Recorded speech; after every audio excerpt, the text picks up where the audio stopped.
americano, completando a festa para os americanos, ficando na segunda colocação. Aí, confirmando os resultados agora. Guelete Burka venceu mesmo com 4,04. A Jamal com 4,05. Prova muito disputada e muito tática, Kaká. A americana fez o melhor resultado da temporada, mas as que venceram ficaram um pouquinho aquém da performance esperada. De qualquer forma, a corrida pelo diamante vai ficar mais interessante agora, porque a Jamal venceu uma etapa e a Burka venceu outra etapa, né?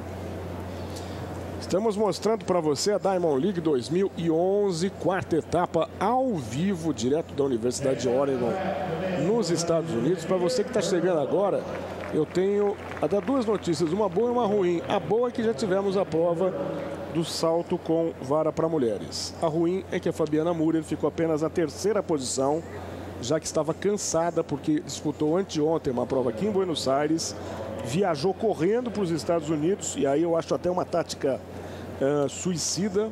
Primeira oportunidade que tiver, eu vou perguntar para o Elson por que eles resolveram fazer isso, mas enfim, faz parte da estratégia de treinamento, né? E a Fabiana realmente ficou na terceira posição. Ganhou um pontinho, né? Na corrida pelo diamante, ganhou um pontinho. Mas deve ter se desgastado muito. Se valeu a pena ou não, aí, Kleberson, é uma outra questão. Realmente, na hora de estabelecer as prioridades, você acaba fazendo escolhas boas e às vezes não tão boas, né? De qualquer maneira, a Fabiana tinha condições, a gente sabe que ela tinha condições de vencer isso aí. Descansada, muito mais. Mas, infelizmente, não deu dessa vez, né? 110 com barreiras para homens. Liu Xiang, o mito. Eu vi esse cara ser ovacionado no Estádio Olímpico de Pequim durante 5 minutos para disputar a prova dos 110 metros, semifinal classificatória. Aí estava tudo pronto para dar o tiro. Ele levanta o braço, levanta-se, sai da raia, dá meia volta e entra no túnel e vai embora. Ele deixou bilhões de chineses decepcionados que aguardavam que ele fosse disputar em casa a prova mais importante do atletismo para os chineses na Olimpíada de Pequim. E o cara sentiu um problema no tornozelo, foi embora e não falou com ninguém. O grande problema é que naquele momento ele era o campeão mundial e o recordista mundial naquele instante, né? O Kleberson foi uma das maiores decepções que eu vi na cara do cidadão, estampada ali, o chinês não poder contar com seu grande ídolo. E agora, agora os chineses têm a Nali, que vai disputar a final de Roland Garros. Você que já não disputou? A Nali, grande figura chinesa, disputando a final de Roland Garros nesse sábado, né? Provavelmente. Vamos conferir depois se ela ganhou ou não. Kaká, essa prova aqui, o 110, vai reeditar aquele duelo de Xangai da segunda etapa da Diamond League, onde o Xiang Liu venceu David Oliver, né? E na entrevista ontem, na entrevista coletiva dos atletas, o Xiang Liu comentou que ele acha que dessa vez vai ser um pouco mais complicado, porque ele sabe que o Oliver não conseguiu fazer uma boa corrida em Xangai. Agora em casa, com o apoio da torcida, vamos ver o que vai acontecer.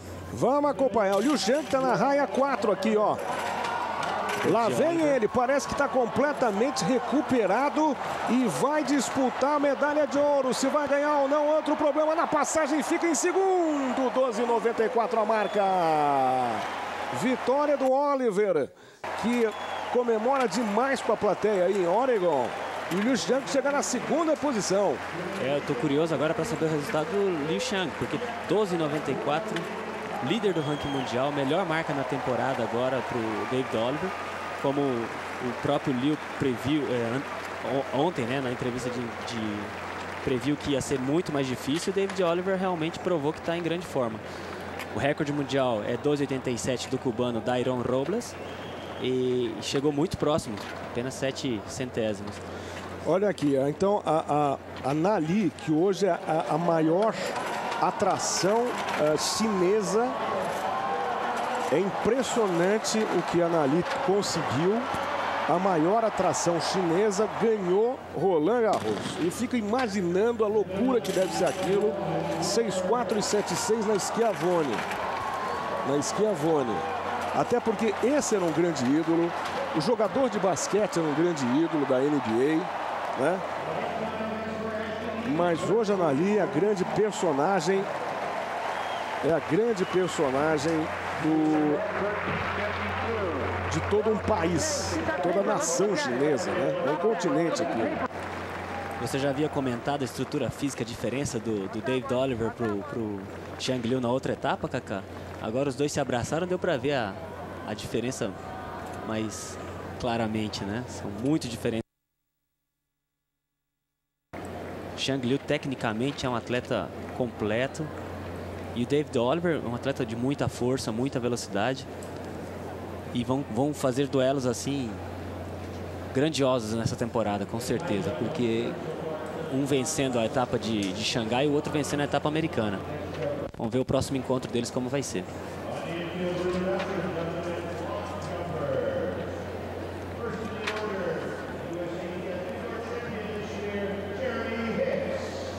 Portanto, vimos e revimos a lenda, o mito Liu Shan, chinês que em Atenas conseguiu o recorde mundial 12,91.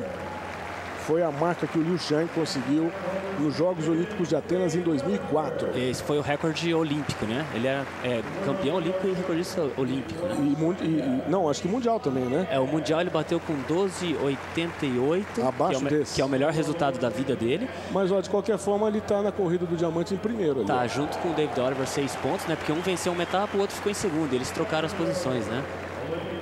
E o terceiro colocado se manteve o mesmo, que fez 2 pontos já. Muito bem. Estamos mostrando para você Diamond League 2011, quarta etapa, direto dos Estados Unidos. Vamos mostrar agora, daqui a pouquinho, a prova na velocidade 400 metros para homens. Essa prova do 110, Kaká, tem um fato interessante, né? O Xiang Liu tem como melhor resultado da vida 12,88, que era o recorde mundial. Aí vem Dairon Robles, o cubano, e bate 12,87. E o David Oliver tem 12,89 como resultado melhor da vida. Só que o David Oliver nunca foi recordista mundial. Ele fez isso depois dos outros atletas, né? Só para que o assinante não pense que são personagens diferentes, eu estou chamando de um jeito, como eu aprendi lá em Pequim, e o Cleberson está chamando de outro. Ele fala Xiang Liu, eu falo Liu Xiang. Exatamente. Mas é a mesma pessoa. É a mesma pessoa. É a mesma pessoa, exatamente. Essa prova dos 400 que você anunciou, Kaká, agora vão ter 2 aparições muito interessantes aí. Primeiro, Jeremy Warner, um americano, que é campeão mundial também. É favorito, estava machucado, está voltando hoje às competições. E o Oscar Pistorius, né, o sul-africano, vai correr essa prova também. E esse é aquele que tem as próteses? Exatamente. Esse atleta é algo fenomenal, né? A gente vai poder ver daqui a pouco. Muito se discutiu se o atleta deveria competir nos Jogos Paralímpicos. Exatamente por causa das próteses que o Pistorius tem nas pernas. Mas não haviam chegado ainda numa conclusão e parece que agora a IAAF, que já chegou a considerar a participação do Pistorius perigosa. Eu vou ler, inclusive, daqui a pouco uma carta que eu tenho aqui, da época que foi divulgada, quando a gente tiver a prova. Aí assim a gente vai falar um pouco mais a respeito disso, né? São próteses de fibras de carbono nas 2 pernas, amputadas, e que ele não pôde disputar os Jogos Olímpicos de Pequim. Mas está aí de volta, né, ao quadro, disputando a prova de daqui a pouquinho. Não sei se é inédito, mas vamos ver já já. E aqui nós temos o lançamento de dardo para mulheres. Essa discussão da prótese aí vem de longa data. Ele teve que entrar com um processo judicial para obter o direito de disputar a seletiva na África do Sul para a Olimpíada. E depois a IAAF entrou na briga. A discussão é complexa, viu, Kaká? É muito difícil a gente defender a participação ou não desse atleta nas competições. E isso ainda vai dar muito pano para manga, porque possivelmente mais processos virão aí. Os meetings querem a presença do Oscar Pistorius, é lógico, porque o público quer ver ele correndo. Mas há um problema muito sério, Cleberson, é o seguinte, ele não tem aonde disputar. Se ele disputar a Paralimpíada, ele leva vantagem sobre quem não tem essa prótese. E a gente vai mostrar depois, ela tem uma tecnologia muito grande, que ajuda inclusive a impulsionar o corpo para frente, como se fosse um pula-pula, né? Em termos assim, se disputar a prova normal, como a gente tem aqui, ele também pode ter alguma vantagem, né? Eles consideravam que seria um adereço muito perigoso para os outros atletas, por razões de segurança envolvendo os outros atletas. Aí teve uma decisão da Corte Arbitral do Esporte, que em março de 2008 teria permitido a participação do Oscar nas disputas contra atletas olímpicos. Mas isso porque ele entrou com esse recurso, com essa ação. Kaká, se você prestar atenção durante a prova, você vai ver, ele está na raia 1, vai ser muito claro e muito nítido, isso você vai perceber. Como ele tem uma certa dificuldade em ficar posicionado no bloco de partida, ele não consegue empurrar com a mesma potência que os outros atletas empurram. Então os primeiros 50, 100 metros, a gente vai perceber que os atletas vão se distanciando dele. Mas quando entra na reta oposta, que ele já ganhou velocidade, e ele vai ter o auxílio da prótese, ele consegue recuperar e chegar muito próximo dos atletas até entrar na linha final em condição de igualdade. Só que quando ele já está na reta em velocidade, né, ele leva uma certa vantagem pelo uso da prótese também. Esse atleta aí na tela agora é corredor de 400 com barreira, foi campeão mundial, Bershad Jackson, está correndo 400 rasos hoje. Angelo Taylor, outro corredor especialista em 400 com barreira, bicampeão olímpico, também na prova dos 400 rasos. E esse é o belga Kevin Borloo, que foi para o campeonato europeu, medalhista no campeonato europeu, e que estuda na Universidade Americana. E o Josh Scott fechando aí. Então, a participação do Pistorius tem esses lados aí, mas tem um lado politicamente correto, que é dar oportunidade para que todos possam disputar, servindo inclusive como exemplo para aqueles que acham que é difícil você praticar esporte, né? Então, o fato dele não ter as duas pernas serve também como um ótimo exemplo para que todos possam praticar esporte, independentemente das condições físicas. Muito bem, então vamos para a prova, 400 metros para homens, é uma volta completa na pista do Estádio Olímpico de Oregon. Um dia, ó ele aí, ó, parece um pula-pula. Já no bloco. É impressionante, dá na raia 1. Tá na raia 1. São próteses, eu repito, de fibras de carbono feitas com adaptação especial para amputados de altíssima tecnologia. Eu diria que é um momento histórico para o esporte. A gente tem a oportunidade de ver essa imagem que você tem aí, ó. Lá vem o Pistorius, o sul-africano raia 1, aqui embaixo do vídeo, ó.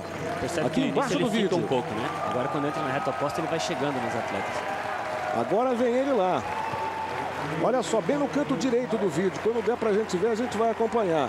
Faz a curva. Quando termina, vem a reta. Aí sim a gente tem a posição exata da colocação dos atletas. Você está vendo ali o Angelo Taylor tentando a passagem. Taylor em primeiro. Ele vai apontar na reta agora como primeiro colocado. E vem para a disputa final. Angelo Taylor. Pistorius vai ficando para trás. Corrida é muito forte. Taylor em primeiro. A passagem da raia de número 4 com o Jeremy Warner na segunda posição. Pistorius ficou em último, mas deu um exemplo espetacular para o mundo. Que é possível você disputar provas importantes nas mais precárias condições físicas. Exemplo espetacular desse sul-africano que entra numa prova histórica. E olha, a gente participa dessa imagem de uma forma maravilhosa, viu, Cleberson? Eu fico muito feliz de ter visto o que eu vi aqui, pelo empenho, pela luta, pela vontade de disputar. Não, realmente é impressionante o que esse atleta consegue fazer, né? Porque ele teve que alterar todo o centro de gravidade, os pontos de equilíbrio dele e conseguiu entrar num nível de competitividade altíssimo, né? Angelo Taylor teve uma chegada muito forte, né? E Jeremy Warner ainda está longe da melhor forma, né? O Angelo Taylor venceu com 45,16, que não é uma marca excepcional. Jeremy Warner, que anos anteriores aí corria todos os limites abaixo de 45 segundos, ficou em segundo lugar, com o Borloo chegando em terceiro, muito próximo aí do Jeremy Warner. Essa discussão, Kaká, ainda das próteses, né? Nós temos aí um atleta que foi vice-campeão no campeonato mundial, o André, no salto de distância. Ele não usa prótese, mas ele tem uma certa dificuldade no uso de uma das pernas, né?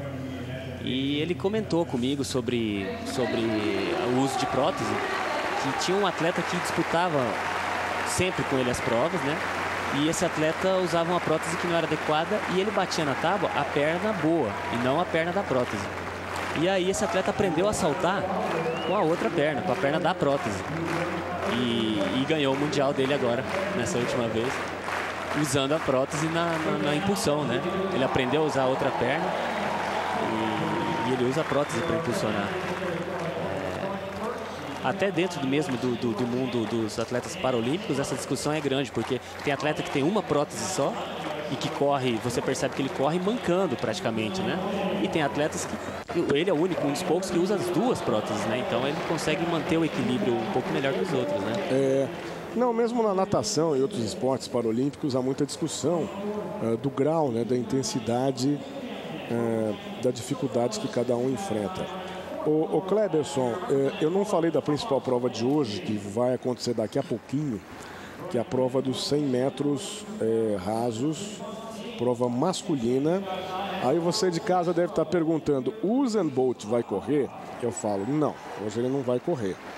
Ah, mas o Asafa Powell vai. Eu falo, não, também o Asafa Powell também não vai. E o Tyson Gay vai correr? Não, também não vai correr. Mas nós temos aqui dois atletas que valem todo o nosso interesse e toda a nossa atenção. Um é o Richard Thompson. E aí vem Irving Saladino, brasileiro panamenho. Ele é panamenho, medalha de ouro nos Jogos Olímpicos de Pequim. Treinado aqui, estava sendo treinado no Ibirapuera, né? Quando ele conquistou a medalha de ouro, ele treinava aqui no Brasil. Depois ele virou quase que presidente do Panamá e foi embora. Aí vem a medalha de ouro. Muito bem. Queimou o salto, né? Bandeira vermelha. Vamos ver se a imagem mostra aí o quanto ele pisou na marca. Mas o Irving, o Kaká, semana passada já venceu um meeting em Hengelo com 8,38. Uma marca muito boa. Olha aí, nossa, muito pouco. Alguns centímetros, um ou 2 centímetros apenas ali. Pois é, o Irving Saladino ajudou a fazer com que o Nélio Moura, a exemplo do Zé Roberto Guimarães, se transformasse num bicampeão olímpico. Com a diferença que o Zé Roberto, na mesma Olimpíada, ele foi medalha de ouro no vôlei feminino. Tinha conquistado no vôlei masculino em 82 em Barcelona. No caso do Nélio, na mesma Olimpíada ele ganhou 2 medalhas. Uma com a Fabiana Moura e outra com o Irving Saladino. Com a Mauro Imagem, Fabiana, estou trocando aqui. Ato falo. Eu pensei numa, falei outra. A Mauro Imagem, óbvio, quando eles treinavam no Ibirapuera. E aí, voltando à prova dos 100 metros, que a gente vai destacar já, o Cleberson, tem um caso polêmico aqui do campeão olímpico em Atenas, o Justin Gatlin, que vai correr também. Polêmico porque ele se enfiou num caso de doping aí. Em geral, os atletas, como você mesmo já explicou aqui pra gente, na Europa são rejeitados, aqueles que viveram momentos de doping. Mas como hoje o evento é nos Estados Unidos, parece que não vai ter esse problema, né? Os 100 metros não vai deixar de ser interessante com a ausência do Usain Bolt, realmente. Infelizmente, o Tyson Gay, que poderia ser o homem que ia brilhar hoje aqui, também está machucado. Não sabemos ainda se ele vai correr em Nova York daqui a uma semana. Mas a prova não vai deixar de ser interessante, não, porque o líder do ranking mundial atual, o melhor marca da temporada, Steve Muglins, com 9,89, está na pista.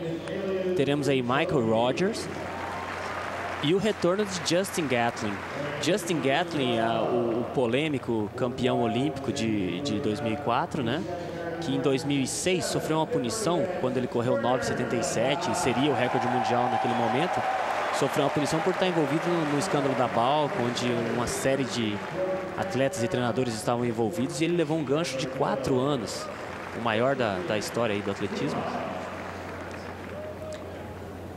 E realmente, Kaká, ninguém acreditava que ele voltaria, né? Em julho do ano passado acabou a punição dele, ele disputou algumas provas, mas ele já correu 10,06, que é uma marca muito boa, está entre os melhores do mundo aí. E os organizadores deste meeting deram a raia 8 para ele agora. Vamos ver o que pode acontecer aí, se o Justin Gatlin volta ao circuito com força total, né? Esperamos limpo, né? Muito bem, 100 metros é daqui a pouco. A gente vai ter o 100 feminino e o 100 masculino, provas coladas, hein? Provas coladas. Vamos ter a largada aqui da prova das 2 milhas.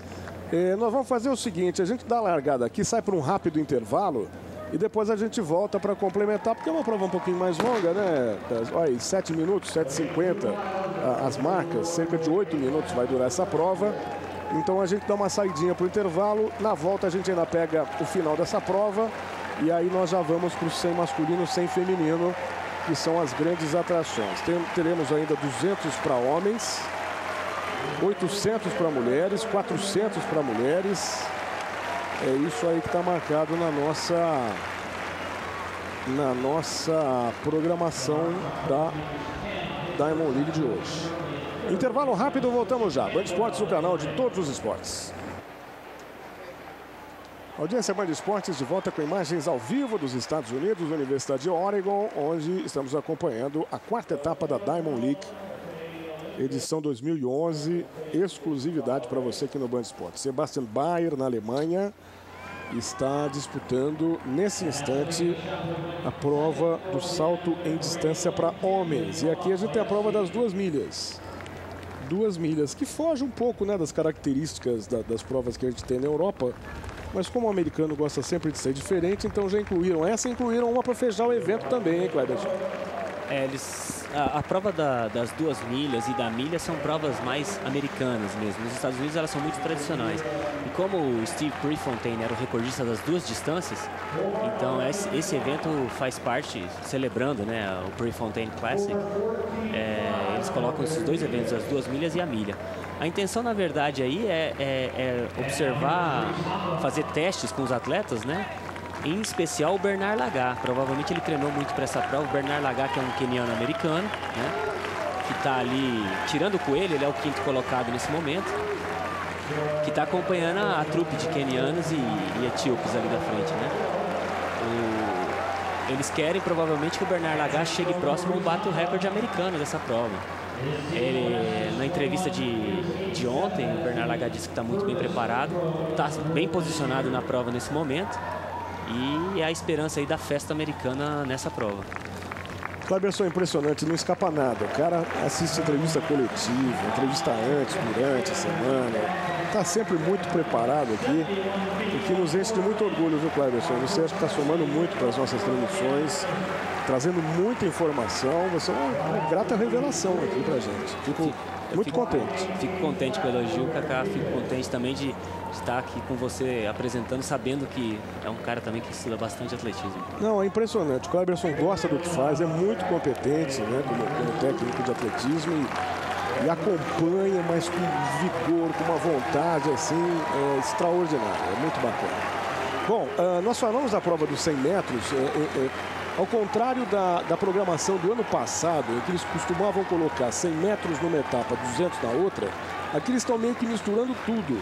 O que tira, por exemplo, para um atleta de explosão que disputa uma prova de 100 metros, a possibilidade de correr 200 depois. Porque nós vamos ter a prova dos 200 também, né? Então quem disputa os 100 não vai conseguir correr 200. É impossível isso para um atleta num curto espaço, num curtíssimo espaço de tempo. Aí a prova dos 200 vai ter, por exemplo, o Walter Dix. Quem é o Walter Dix? O Walter Dix é um americano que foi medalha de bronze em Pequim nos 100 e nos 200 metros. Então o Walter Dix entra talvez aí como o nome principal. Tem o Sean Crawford também, de olho nele, outro americano importante. Que foi campeão olímpico, né? Campeão olímpico, e o Walter Dix. Além deles aí o norueguês, que tem um nome bem nórdico, né? O Jaysuma Sandi Undure. Muito nórdico. Muito, ele é quase um viking com esse nome. Tem mais um aí do Netherlands, né? O holandês, o Shuran de Martina, que também é típico nome holandês. E o Xavier Carter, que veio para o Brasil aqui, esteve nos meetings, que não correu tão bem aqui no Brasil. Vamos ver se nos Estados Unidos ele consegue fazer uma performance um pouco melhor. Eu gostei muito da sua pronúncia do norueguês. Jaysuma, como é que é? Said Undure. Undure. Quer dizer, ele realmente tem um nome viking. Coisas do nosso esporte globalizado, né? Faz parte, né? O cara ganha dinheiro com a federação de lá, tem mais é que competir com a camisa da federação. É a última volta aí, Kaká. Agora sim, ó. Começou o irmão do Bekele também tá nessa prova. O Tariq Bekele, irmão do Kenenisa Bekele, tá liderando a prova ali, ó. Bernard Lagat tá em 6º lugar. E eles não querem facilitar a festa, não. O Bernard Lagat vai ter muito trabalho, porque tem uma trupe keniana junto ali. Tariq Bekele liderando a prova. Agora tem um branquela no meio ali. De onde é que surgiu esse cara? Número 10. Olha lá. Ele surge do nada para tentar ficar entre os primeiros, mas não vai ter jeito não, porque o esquadrão etíope vem ali para liderar a prova. Vamos acompanhar a chegada fortíssima.